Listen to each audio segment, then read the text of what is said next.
ਇੱਥੇ ਲੋਕ ਦਲਾਸੇ ਵੰਡਣ, ਇੱਥੇ ਲੋਕ ਦਲਾਸੇ ਵੰਡਣ, ਚਾਰ ਚਫੇਰੇ ਹਾਸੇ ਵੰਡਣ।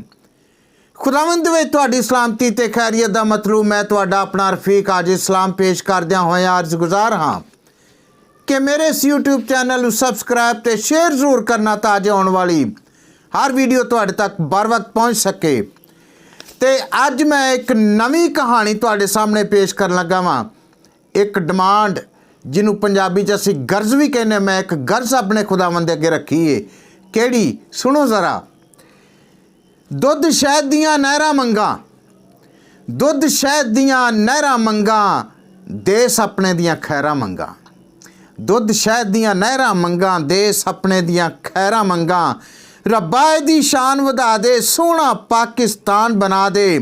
ये चिड़ियां कां इजहार करन के इत्थे लोकी प्यार करन। हक किसे दा खोवे ना कोई, हक किसे दा खोवे ना कोई, बेवस इत्थे रोवे ना कोई।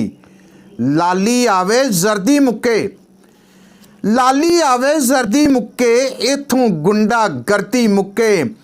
इत्थे लोग दलासे वंडन, इत्थे लोग दलासे वंडन, चार चफेरे हासे वंडन। इत्थे लोकी आरे लगन, इत्थे लोकी आरे लगन, इक्को ही पासे सारे लगन।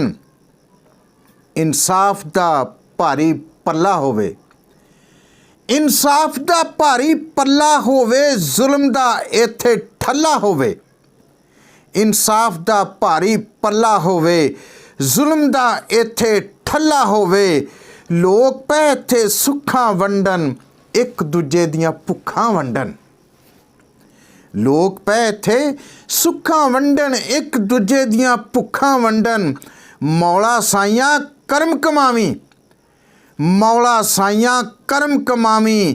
देस मेरे वल हाथ वधावी, अपनी किस्मत लकी चावां, देश दी खूब तरक्की चावां।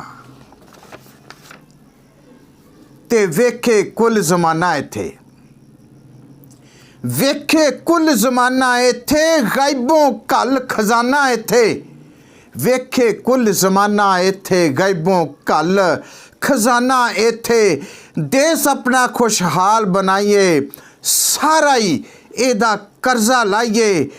तेरे अगे अर्ज खुदाया, पूरी कर एक गर्ज खुदाया।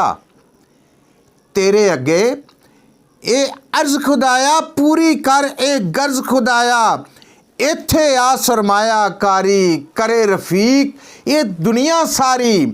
इत्थे आ सरमायाकारी करे रफीक ये दुनिया सारी, करे रफीक ये दुनिया सारी। God bless you all. खुदा करे कि ऐसा ही होवे एक दिन आवे कि मेरा पाकिस्तान बुलंदियां दे उत्ते राज करे। खुदावंद तुहानूं सारिਆਂ ਨੂੰ बड़ी बरकत दे। हसदे वसदे रहो, जिंदगी रही। ते अगली वीडियो दे विच कोई नवी कहानी लैके फिर तुहाडे सामने पेश होवांगे।